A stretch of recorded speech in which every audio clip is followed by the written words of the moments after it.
ईशा और सूरज का अधूरा इजहार, एक अधूरी मोहब्बत की शुरुआत। अब वो वक्त आ चुका था जब सूरज और ईशा की जिंदगी एक नया मोड़ लेने वाली थी।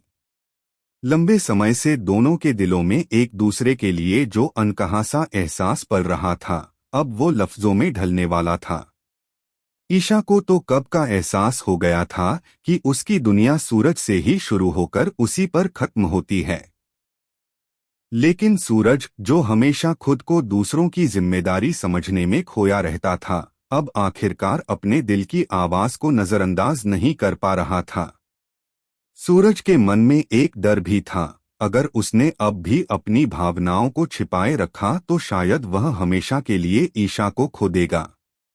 इसलिए उसने तय किया कि अब वक्त है ईशा को अपने दिल की बात बताने का। उसने अपने सबसे करीबी दोस्त की मदद से एक खूबसूरत शाम का इंतजाम किया। जगह कोई बहुत बड़ी नहीं थी, पर उसके दिल की तरह सच्ची और पवित्र थी। चारों तरफ फूलों की खुशबू फैली हुई थी। हल्की रोशनी में टिमटिमाती मोमबत्तियां माहौल को और भी जादुई बना रही थीं। पेड़ों पर लटकी झालरों की रोशनी, हवा में घुलती संगीत की धीमी धुनें, सब कुछ किसी सपने जैसा लग रहा था। सूरज हर एक चीज को खुद सजा रहा था, क्योंकि वो चाहता था कि इस शाम का हर पल सिर्फ ईशा के लिए हो। उधर रिया को जब इस सरप्राइज के बारे में पता चला तो वो जैसे सन्न रह गई। उसे विश्वास नहीं हुआ कि सूरज, जिसे वो हमेशा एक साधु स्वभाव का आदमी समझती थी, अब ईशा के लिए इस तरह का प्लान बना सकता है। रिया का दिल जल उठा। वह दौड़ती हुई गुलाब सिंह के पास पहुंची और उन्हें सब कुछ बता दिया।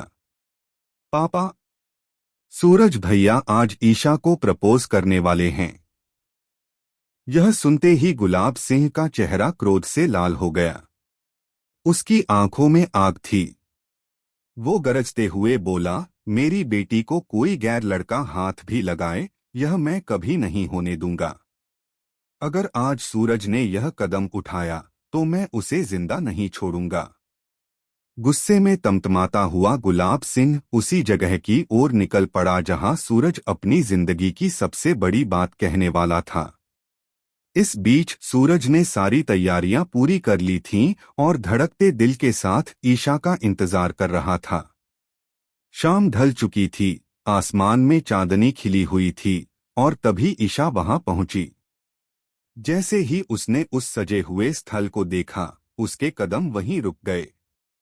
वह पल भर के लिए मंत्रमुग्ध रह गई। चारों ओर फूलों से सजी पगडंडी, झिलमिलाती रोशनी और बीच में खड़ा सूरज, यह सब किसी फिल्मी सीन से कम नहीं लग रहा था।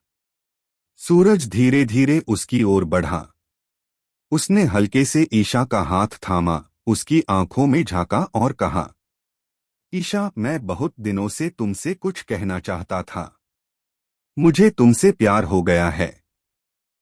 इतना सुनते ही ईशा की आंखों में नमी छलक आई, लेकिन वे आंसू दर्द के नहीं, खुशी के थे। उसकी मुस्कान सब कुछ बयां कर रही थी। वह बोली, सूरज, मुझे भी तुमसे बहुत पहले से प्यार है।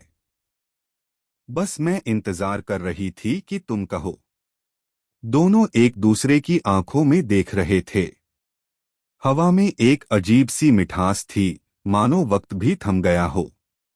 लेकिन तभी पीछे से एक गूंजती हुई आवाज आई, रुको सूरज। दोनों चौंक उठे। सूरज ने मुड़कर देखा तो गुलाब सिंह गुस्से से कांपता हुआ खड़ा था। उसकी आंखों में आग थी, चेहरे पर क्रोध,